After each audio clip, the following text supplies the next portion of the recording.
I hereby sentence you to 2,500 consecutive life sentences plus 1,000 years. Give it to me like.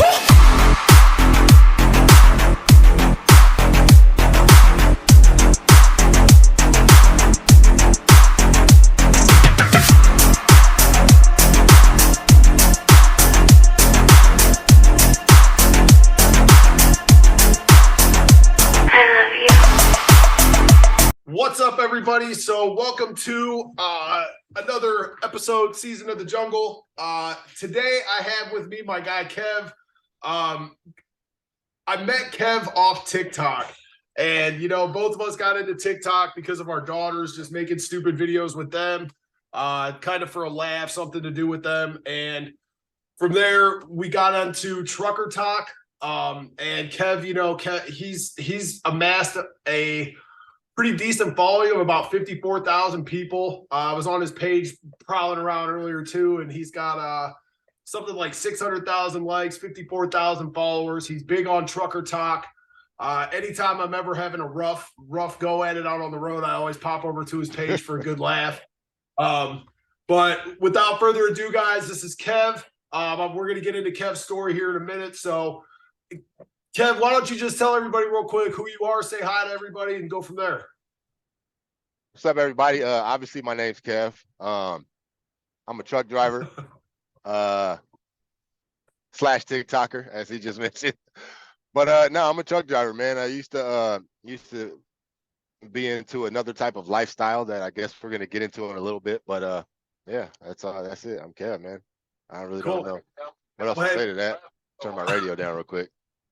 Well, I'm glad I got you on here, man. I've been wanting to have you on because I want to.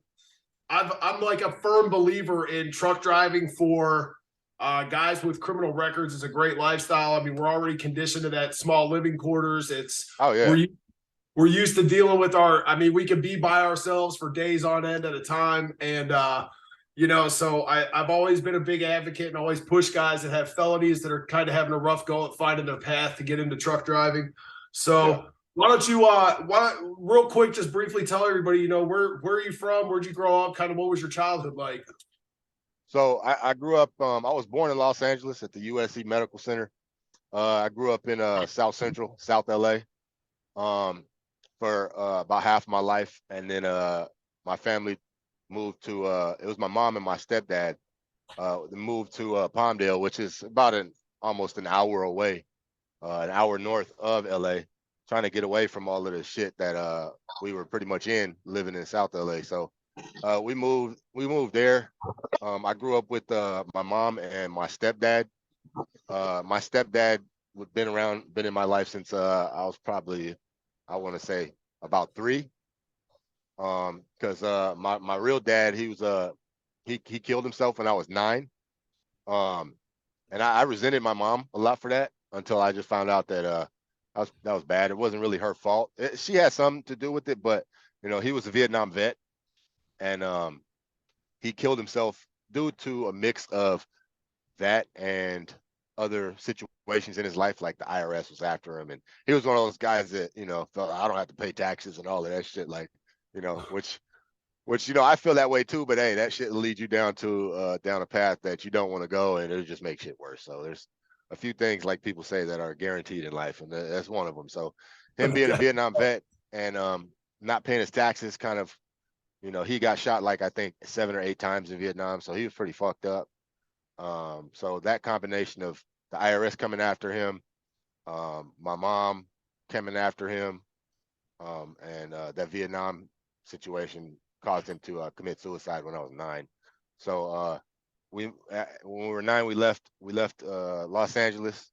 We're still in Los Angeles. We moved to Van Nuys for a little bit, and we were just surrounded by a bunch of the same type of shit, just a whole lot of Mexicans doing that shit, because I'm half black, so I grew up with mainly the black side of my family, and so we went from black ghetto urban ass bullshit ass area to Van Nuys, which is a Mexican urban ghetto ass bullshit ass area. So he was like, fuck that, we're gonna move to fucking Palmdale, which was better. It was a better environment for the most part until everybody started moving up there.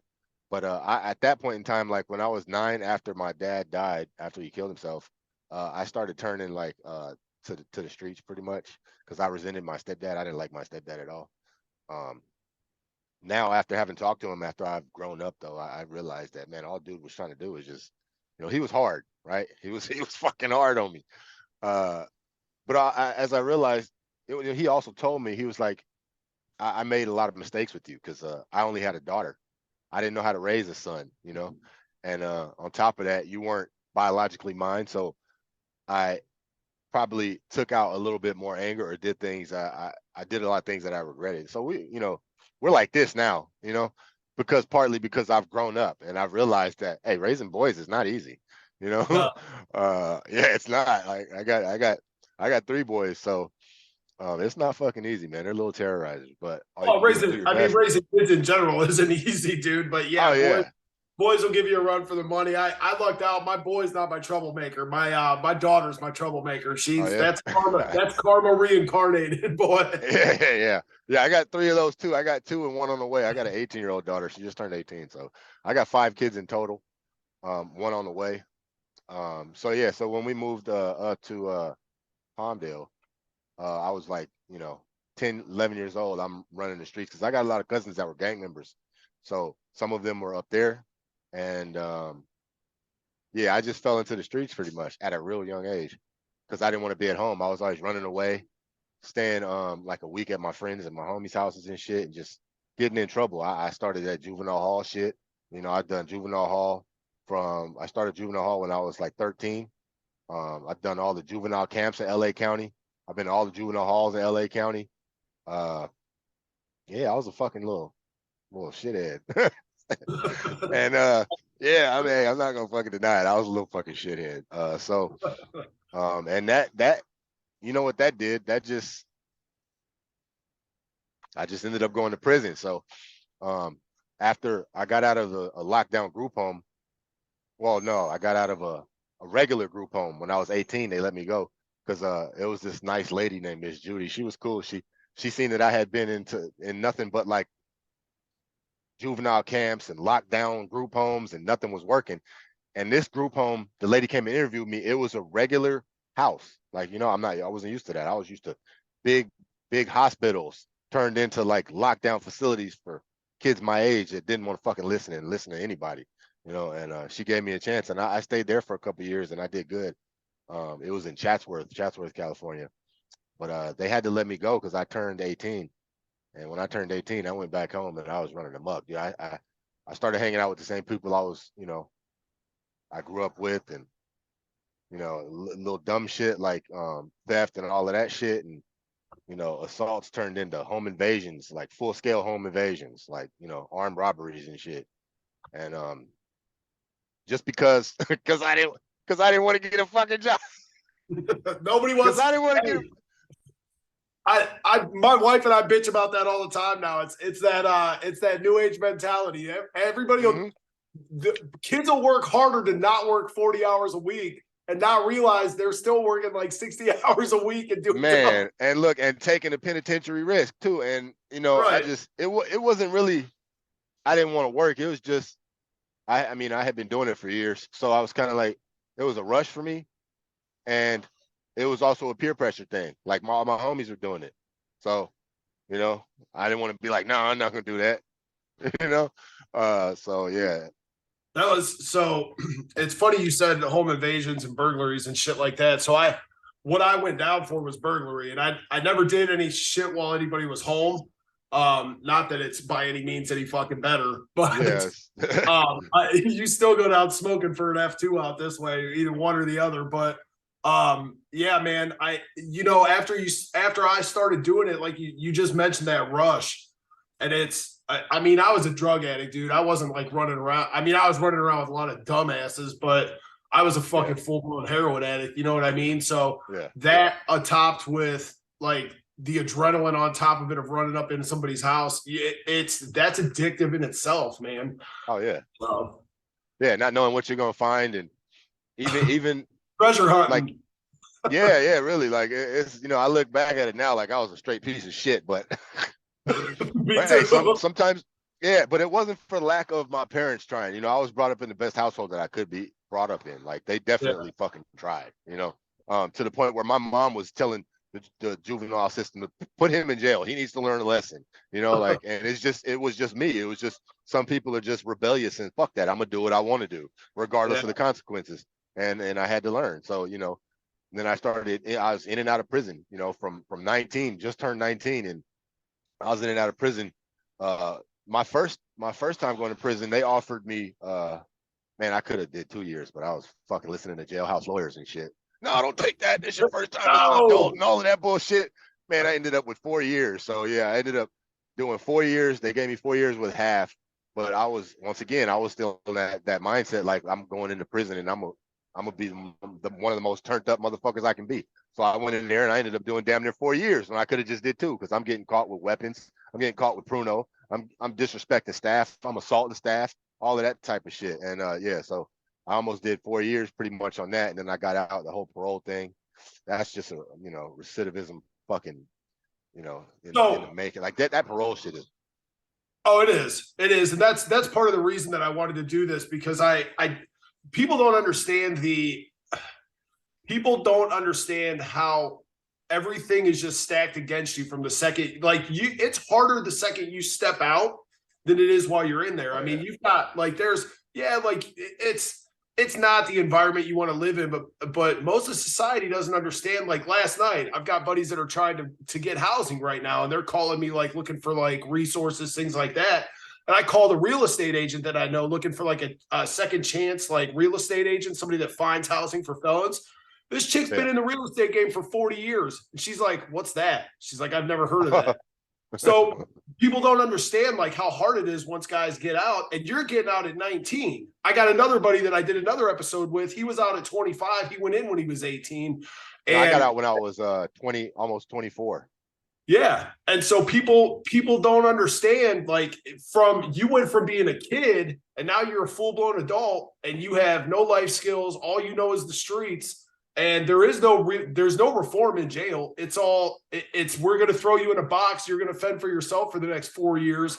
And then good luck when you get out. But hey, we'll keep the light on for you. Some Motel 6 type shit. Yeah, exactly. Okay. So what facilities were you, like, what prisons and facilities were you in when you went in? And I'm assuming you went in for what, home invasion? And Yeah, I had like four 459s, which is just regular burglaries, home like house burglaries, and then I had maybe like 6 home invasions. And so I went in with that. They cut me slack, actually. I should have did a whole lot more, because after 2 years after I got locked up for all of that shit in California, they made home invasions life sentences. So I got really fucking lucky. oh shit. Yeah, so I got really fucking lucky. So I started out in Delano, which pretty much everybody does. If you in Southern California, the reception center they send you to is Delano. And then the first prison I went to was Pleasant Valley before it turned all SNY or all PC, which was a 3-yard, because I had level 3 points because of my juvenile history and all of that shit. Yeah. And like I said, I went in there fucking up. I did a shoe program of a year for attempted stabbing of a CO, which was I just had a knife on me. So real quick, because none of the guys that I've had on here so far have mentioned or been in shoe programs. So explain. I mean, I know what it is, but explain to everybody what the shoe program is. It's a security housing unit. It's a jail within a jail is all it is. Yeah. It's you don't have any freedom. Pretty much when you're on a regular yard, you get to go out the yard all throughout the day. Well, the yard and shoes are you're pretty much in your cell all day, every day. You get one shower every 72 hours, and you get to on the odd days of the shower, every 72 days you get to go to yard for, like, depending, sometimes it's 3 hours, sometimes it's 6 hours. And it's just literally a fucking dog cage. It's like a dog kennel. If you were to take a overhead look at it, it just looked like a bunch of dog kennels lined up with fucking inmates walking back and forth with a toilet. And so I was in there, and I did a year for that. For I got into it with a CO, and he started talking shit, and I was talking shit, and I kind of puffed up at him, and I was doing dumb shit because I was surrounded by my homies and shit, so I didn't want to look like a bitch. So, man, my stupid ass forgot that I had a fucking piece of metal on me. So You know, they bumped it up to attempted stabbing, even though I never reached for it or none of that. But yeah, I did a shoot for that. Then I got out and they bumped me up to level 4 points. And then I went to where the fuck did I go? They sent me to Corcoran for transfer. I was there for like a month. And then I went to damn, where did I go after that? I went to Calipat. I went to Calipatria, which is a level 4 in by Blythe, California. Southern California, pretty much bottom of California. And yeah, that was that prison was always rocking and rolling. It was mainly between the Southsiders and the COs because they were fucking killing each other back and forth. So, you know, the Crip car who I ran with, we didn't really have to fuck with them, or we just stayed out of the way. But we was always on lockdown. So yeah, I was in Calipatria, and then I paroled from Calipatria at about 23 and a half, almost, something like that. 23, somewhere around there. Yeah, I was on parole. So I paroled back to the same shit that I was in, LA County, and hanging out with the same people. Because at that point, I hadn't had enough. I still thought, you know, I'm getting out of level 4 prisons and shit. Like, you know, motherfuckers looked up to me a little bit. So, yeah, I still thought that I had to keep that. That street cred's a motherfucker, yeah, man. Yeah, it is like a motherfucker. Don't even, man. Look, that shit is a bunch of bullshit too. But back then, you know, I was young and dumb and stupid, and I thought that's what I thought that's all I was gonna amount to at that time, at that point in time. Because, like you said, I didn't get out with no resources. I didn't know shit. You know, I wasn't at one of those prisons where I was at one of those prisons where all prisons have trades where you can learn some shit and take it to the streets. But the prisons I was at, I was on level 4 prisons that weren't bullshit. So we were always locked down, so we couldn't go to fucking class and learn anything. So I mean, I'm from Ohio. You're talking California. I'm assuming your level 4s are like the 23 and 1. You're in 23. You're out an hour a day, right? No. It's maximum security prisons. That's it. They don't the only 23 and 1 type shit is when we're on lockdown or when you're in the shoe. But even when you're on lockdown on the yard, it's not 23 and 1. It's one shower every 72 hours. So you're in your cell 24 hours a day for 2 days, you know, until you get to walk 50 feet to the shower to take a shower, you know what I mean? And then back to your cell for the same program. It's literally 24-hour lockdown for months at a time. We would be on lockdown from anywhere from 3 months to a year, you know, or more, depending on if somebody got killed and shit. So yeah, it was no joke. It was bullshit. But at that point in time, I thought that was the coolest shit. So well, you're young, you don't know any better. Yeah. That street cred's a motherfucker, man. Like you get out, you got like the little homies that are looking up to you, and like you got the other like dudes in the streets that they're like, oh, that's here comes Kev. Like that dude don't play. You know what I mean? Like that's what I was all about. So okay, so you get out when you're what, 24, 25? 23. 23. You still had runs left in you. So what was the next charge that sent you back, or was it a PV, or what happened? From that point, I think it was just my first violation was I got, you know, those little souvenir baseball bats? Yeah. Like you get from a game, like a Dodgers game, Angels game, whatever. They're like little tiny tire thumpers, right? Yeah. Yeah. So I was moving from my homegirl's house to a guy's house that's kind of like my uncle. He got me jobs and shit working construction.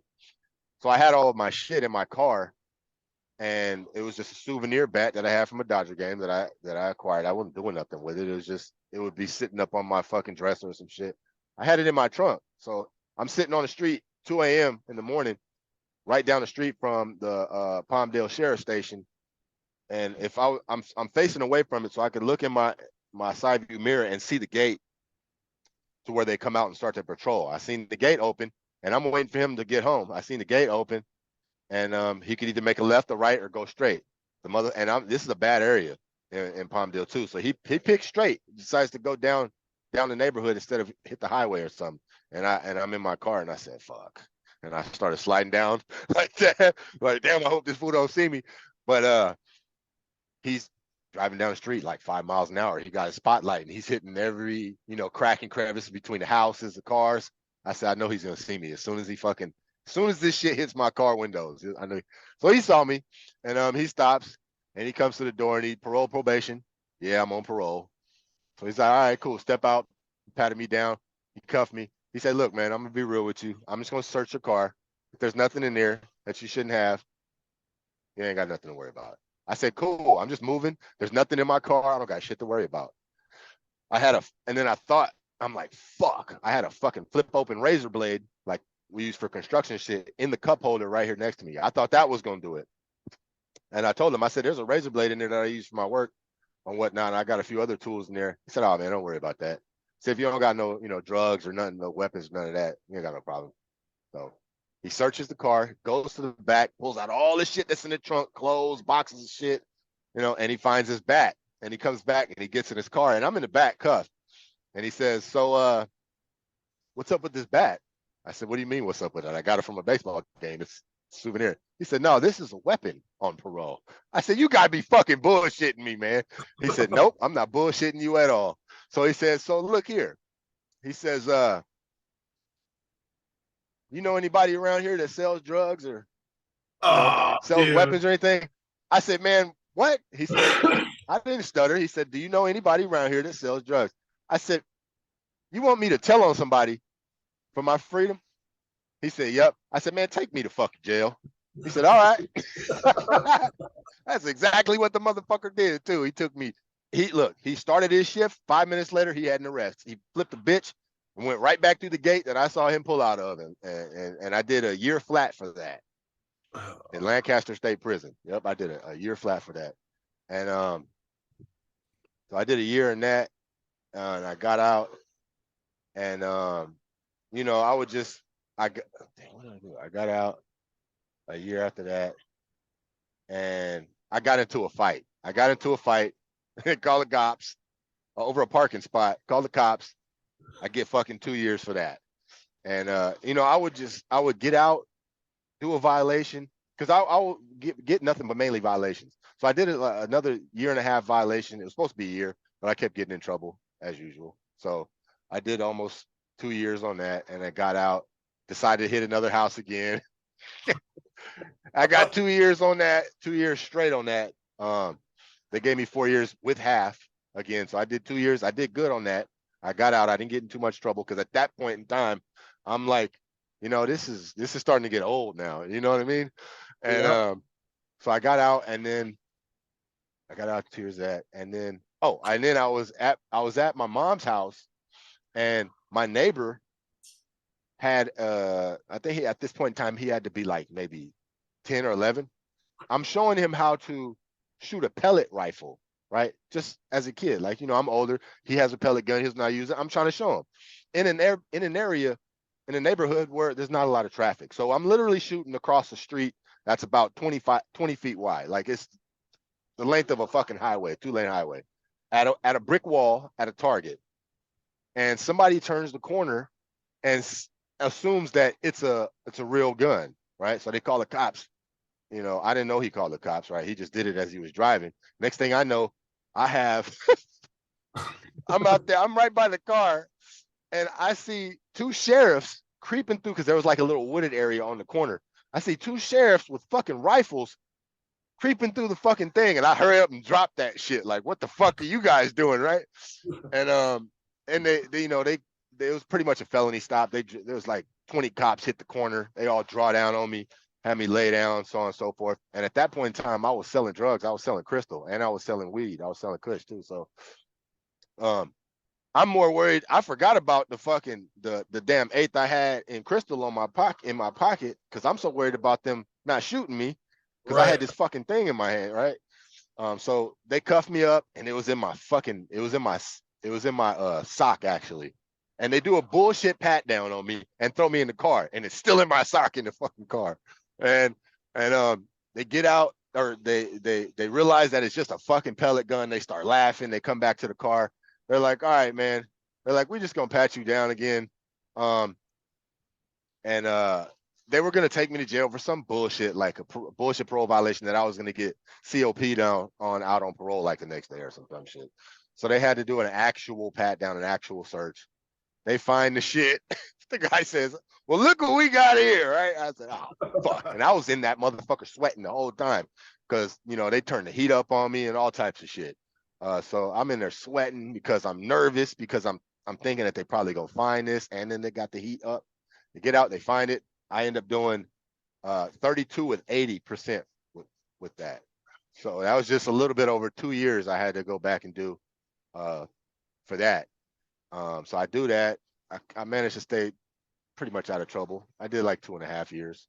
I get out, and my next case was what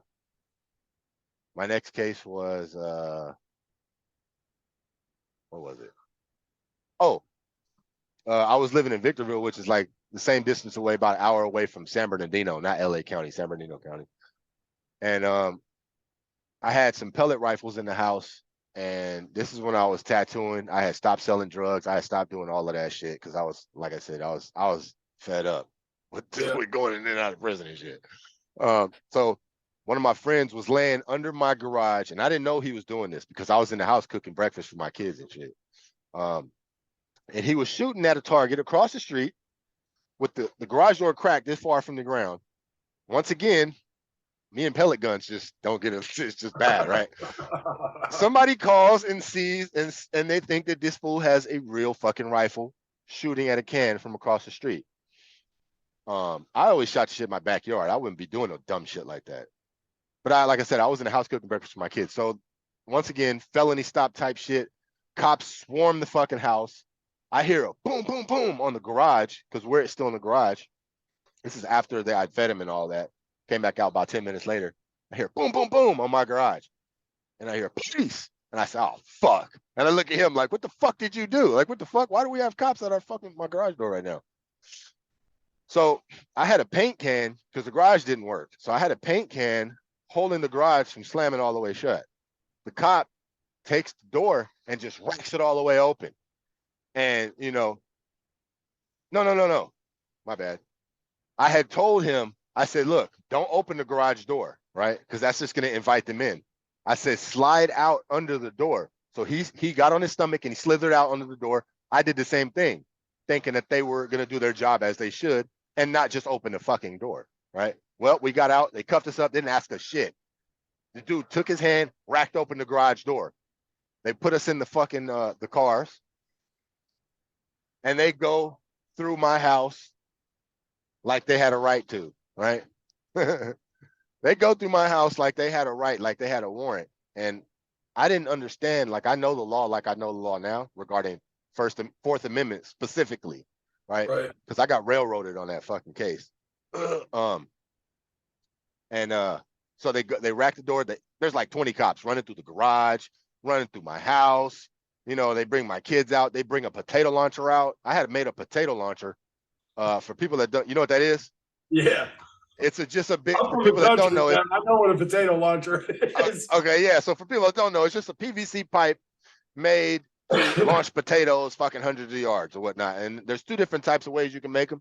You can make them pneumatic with like air, or you can make them combustible with like Axe deodorant or some type of combustible shit you spray in there and then light it. Well, in California, I tried to stay legit. I tried to make a pneumatic one, right? That ran off an air tank and an air compressor, because those aren't illegal. Combustibles are illegal in California. So I made it pneumatically, but when I was making it, I fucked up and made it to where it didn't even shoot. Like I glued the whole fucking, the barrel shut, right? With the fucking pipe glue. So it didn't work at all. And it was just in my garage. They come out with that. And then they keep rummaging around, and I had a 12 gauge, 19-inch sawed off pump shotgun in my house. They also found that. Now, being that I'm a felon, I'm not supposed to have that. But I feel that they do a lot of felons wrong. I feel that, me personally, I feel that all felons shouldn't lose their right to carry a firearm. I personally feel that the only people that should lose their right to carry a firearm are the ones that commit crimes with firearms. Right. You know what I mean? Like if I have no violence in my history with firearms against people, I don't feel that we should lose that right. Right. Especially if you're just going to prison for felonies that aren't nonviolent. You know what I mean? It's just, I feel that that's wrong. But anyways, nonetheless, they catch that. I go to prison. I go to jail for both of those.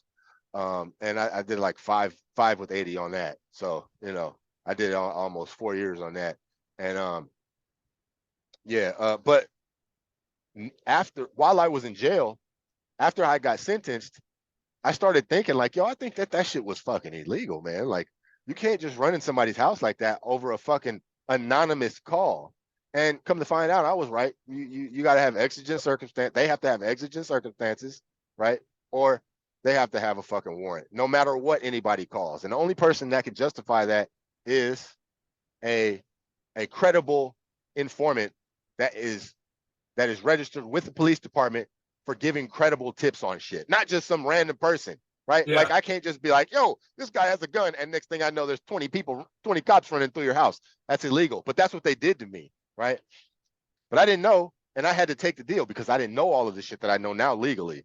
So I took the deal. I got fucked on that. I could have got out if I, know my rights. But so I did that, and then I got two uncles that are truck drivers, and they were telling me for years, like, yo, you should get your CDL, man. Go to jail, get your CDL, study for that shit in there. You have nothing else to do, right? Study for your CDL in there, and get out and be a truck driver, man. And I didn't do it how they said do it.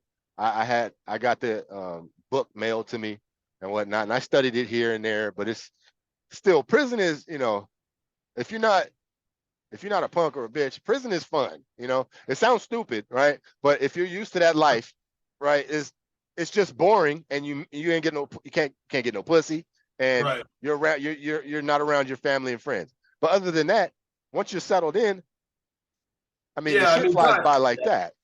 Yeah, Ty. I mean, I was fortunate enough when the facility that I went to, I knew a lot of guys from my hometown down there, and so I mean, they were all set up. They were already doing their time down there, so it wasn't.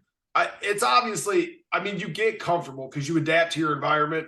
But you're right, man. It's a lot of there's a lot of wild shit that went on where I was at. But if as long as you know to stay in your own lane and you know how to conduct yourself and act right, and you just do your time and you fucking go home. But so at what point? So at what point did the light finally fucking turn on and you're like, hey, this ain't for me anymore? Like, this isn't. And what was your motivation to just stop doing everything? The prison term I did before getting caught with that shotgun, the one where I got caught with the dope.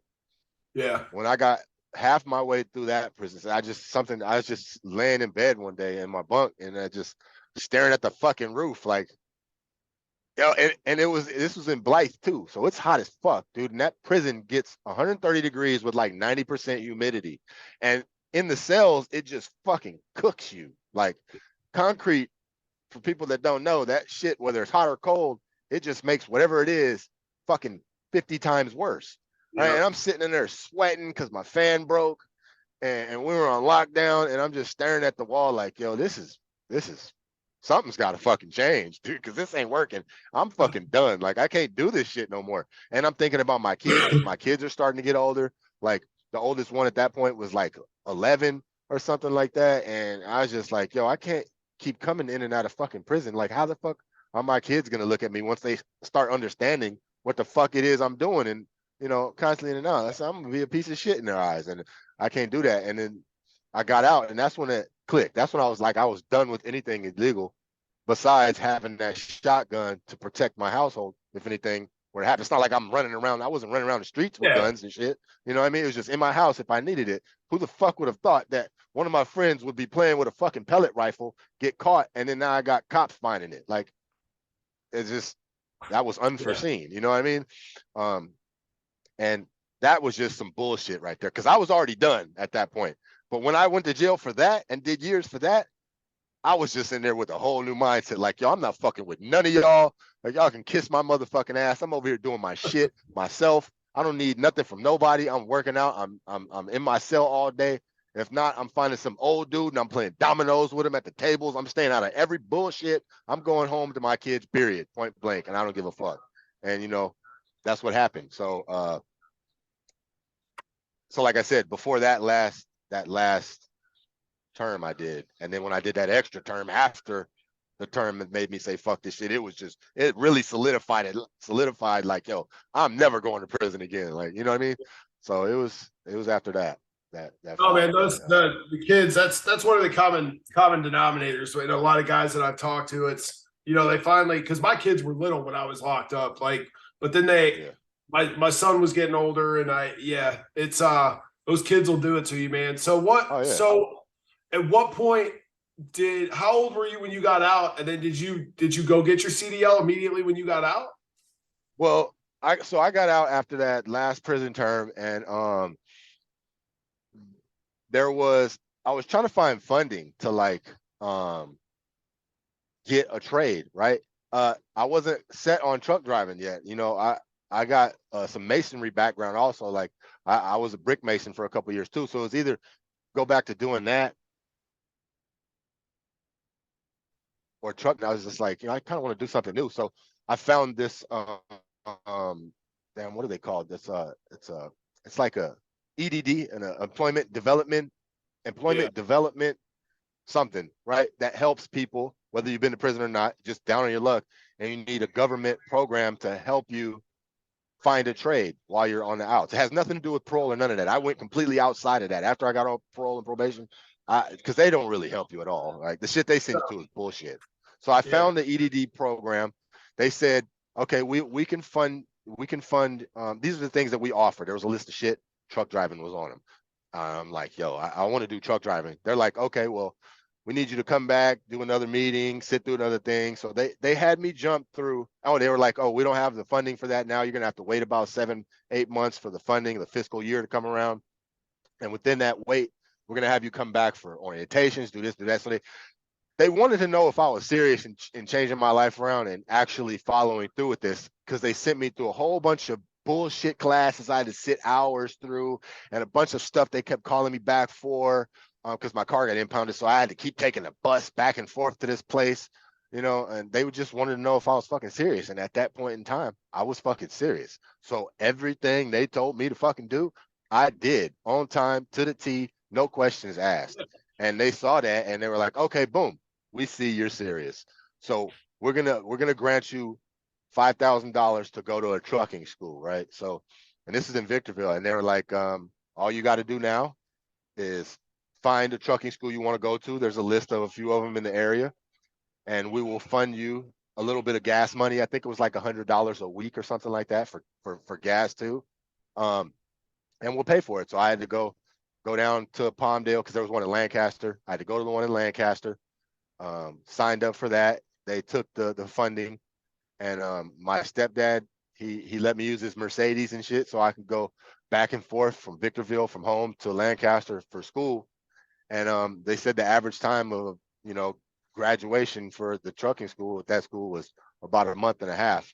I was so serious and wanting to finish that shit quickly. I did it in 26 days, 26 actual days. Like everybody went to school, went to class there every day pretty much. I didn't have the luxury of doing that because I lived an hour away.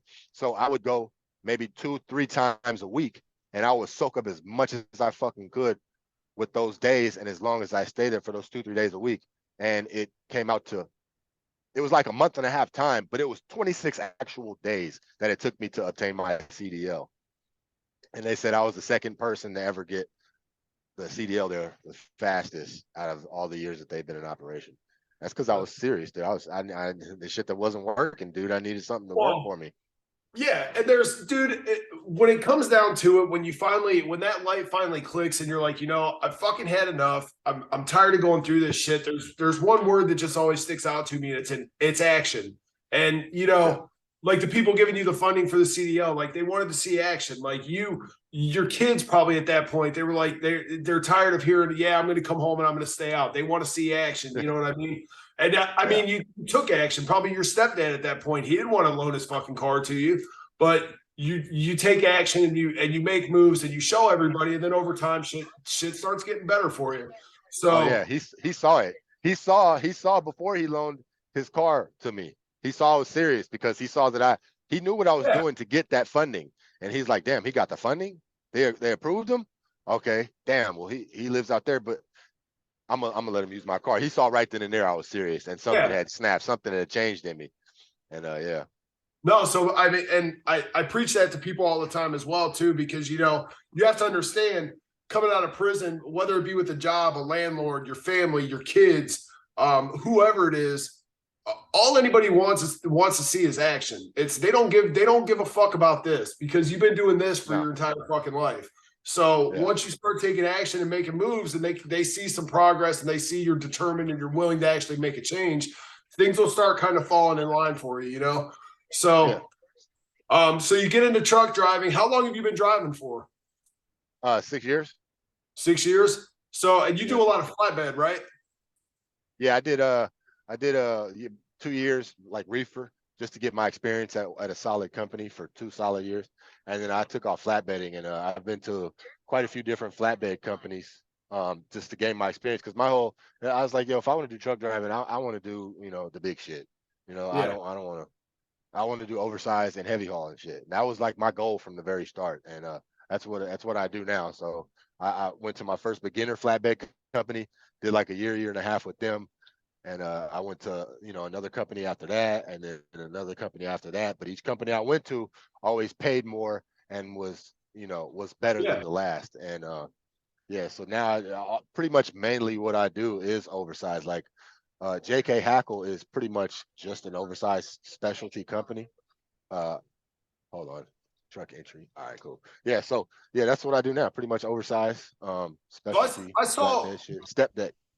I saw a video, and I'm sure it was you, but I don't know if it was a repost or something that you did.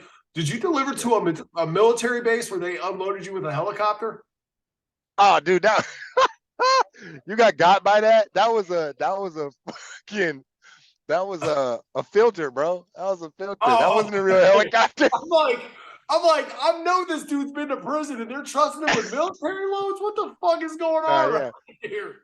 No, I will though in a little bit, because if you get your you can get your TWIC card, and TWIC cards are accepted at 98% of military bases, because that's a TSA federal background right there. They TSA federally background check you to get a TWIC card. So if you get a TWIC card, you can get on military bases, no fucking problem. My company, I got a TWIC card. I was kind of sketched out about the background, but I passed the background.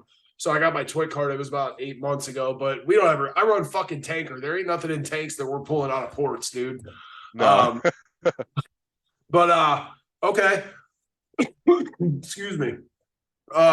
So this is something that I wanted you to talk about a little bit, because I've talked about it, but it's more so just for guys that are looking to getting into truck driving because they have felonies and they're looking for an option where they can make really good money. They're kind of they're used to those circumstances, things like that. Would you recommend getting into truck driving? I mean, aside from all the industry bullshit, what are your thoughts, and how, like, what advice would you have to give to guys that are maybe coming out with felonies or coming out of prison? I would say truck driving is the number one thing that I would advise, because like you said already, like, we're used to tiny confined spaces, and this truck is just like a 10 times more comfortable prison cell. That's all it is. You know what I mean? Because we can eat whatever we want, we can leave whenever we want, you can hook it up however you want. Like, I play fucking Call of Duty and Warzone in here with my big ass flat screen every day, all day. Like, I am completely at home, comfortable in this fucking tiny ass box, right? Yeah. And it's because prison has conditioned me to living in small confined spaces like this. I have no problem being out here. If I could be out here years at a time, I would. But I got to go home to my family and shit every so often. Like, I usually stay out a month and a half, sometimes two. But so I would definitely advise truck driving, especially when you get with the right companies that don't micromanage you, that leave you the fuck alone, that don't stress you the fuck out, and you're just out here by yourself. Fuck yeah. Without a doubt, I would. I love this shit. I took a desk job when I came home in sales and shit like that. And I worked my way up through the company, and I fucking hated every minute of it. And I remember laying in my bunk at night and being like, when I get out, I'm just going to get my fucking CDL. I'm going to drive semi. Like, that thought had already started back in the day when I was locked up, because I was like, why the fuck not? Like, I'm already dealing with I'm already by myself all day long for the most part. I'm used to small confined spaces and shit. Like, why not? Yeah. It took me about 10 years after I got out to finally go and get my CDL. But now at this point, I look at it like, why the fuck wouldn't you? Like, nobody. There's not one company that I really can name off the top of my head that's going to look at your felonies. And it's a great living. You make a great living. You make a great wage. 9 times out of 10, you're not going to be able to make that money anywhere else as a felon. So I recommend it to everybody. I always push guys to go get their CDL. So yeah, I've never had a company really stress about my background at all. The first company I went to, like that took me straight out of school, was called May Trucking. You probably might have seen them. They're fucking everywhere, but May Trucking out of Oregon. And they asked me about it, and they said the only things that we care about is if you've been to prison for murder or any of that, child weirdo shit. So and I was good on both of those. So they took me no fucking problem. And any other company after that, they haven't even brought it up. They want to know my driving record, my experience, and they say, come on, let's go. Yeah. Hey, and luckily, my driving record's the one clean record I got, boys. So. Yeah, really. My record, my driving record's spotless. So, all right, man, let's talk about your TikTok. What I know you and I talked a little bit about it, but so before I started recording, but I think you and I are pretty similar. Like, we both hopped on there to kind of like make fun of and do shit with our daughters and some like family time shit. And then it just kind of turned into trucker talk. And for those of you that don't know, you have your regular TikTok, but then once you kind of get into the realm of truck driving and you start following other truck drivers, then your entire feed is it's trucker talk. And like I told everybody, this is kind of where I met you at. I started following you. You make some pretty fucking cool videos. You make some funny shit. So go ahead and talk about what got you onto trucker talk. And I don't know, man. At first I didn't really at first I just wanted to do funny shit, but then I realized like I should probably make majority of the shit that I do about what I do, driving trucks, or the funny shit that I see out here, or make a funny voiceover and then add it to something that we do or see or experience out here.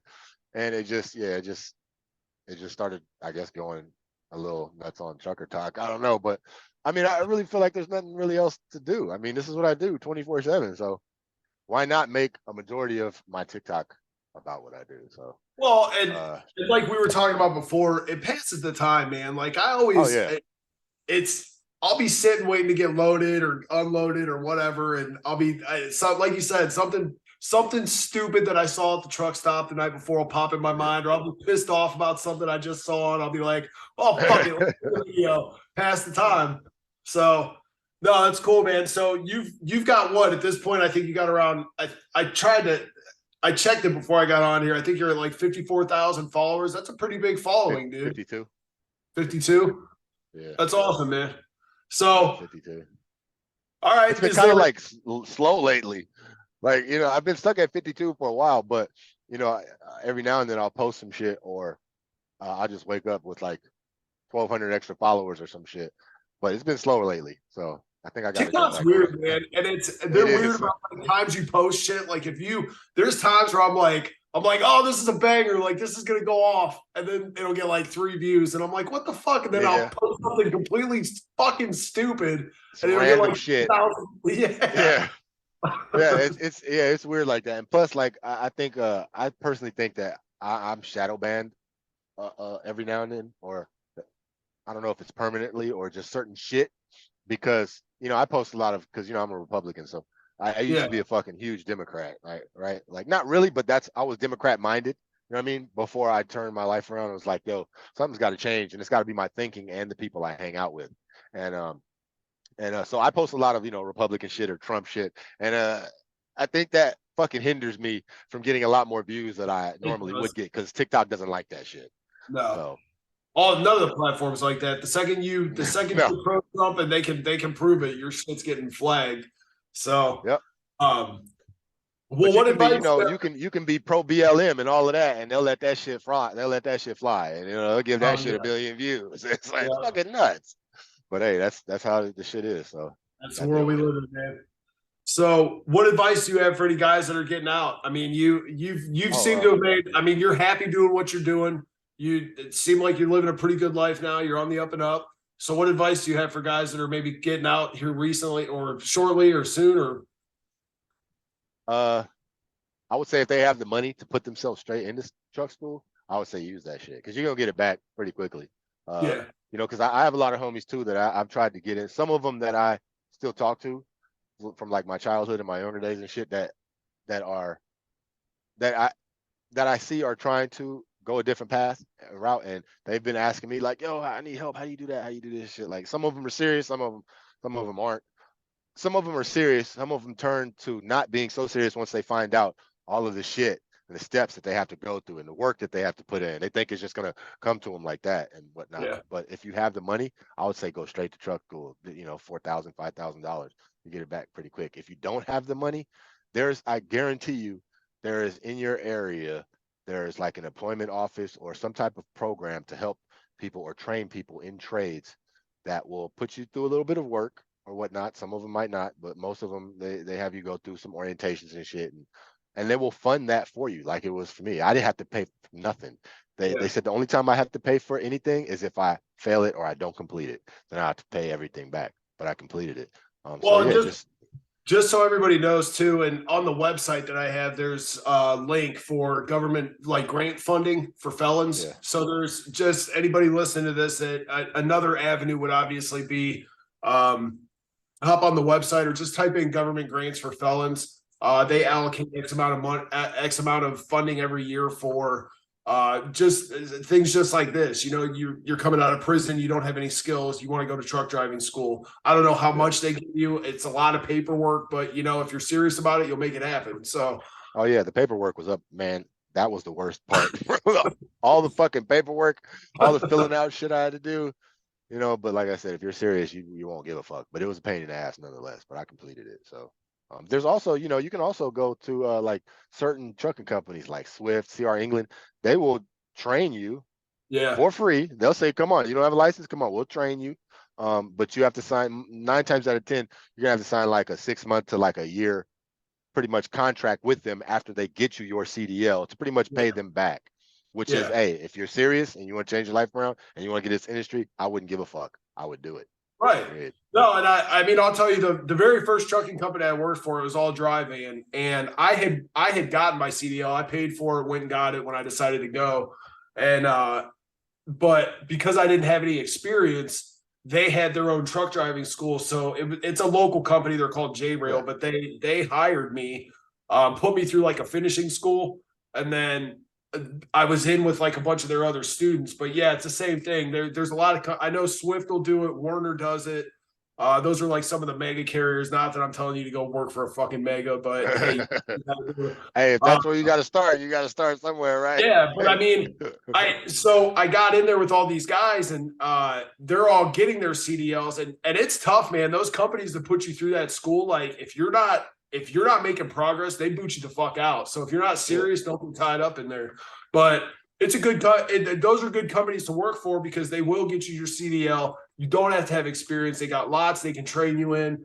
And you get your CDL, you work for them for 6. I luckily didn't have to work for them for any extended period of time. I got 3 months of experience under my belt with them because they also don't pay you that great, but hey, it's experience.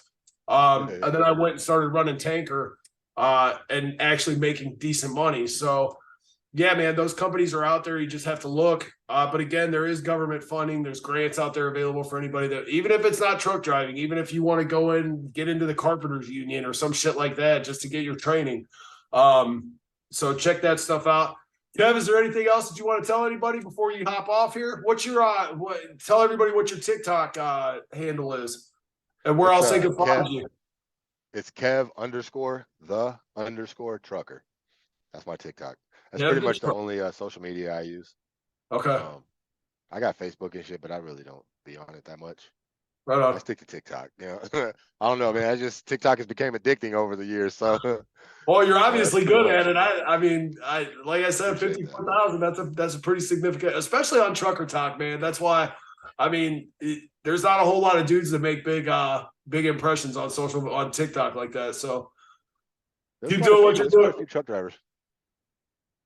So, but no, man, keep doing what you're doing. I love all your content, man. I love all your shit. I'll stay in touch Appreciate it, with man. you. I'll throw your TikTok up on the page for anybody that wants to follow you, and maybe with some contact info if anybody has questions about getting into the trucking industry. If you're open to talking to them, and we'll go from there, man. Yeah, just you can tell them hit me up on TikTok. I pretty much accept. I mean, my shit's open for I don't have to accept anybody, but just tell them send me a message on there, and if they got any questions, man, I help if I can. Cool, man.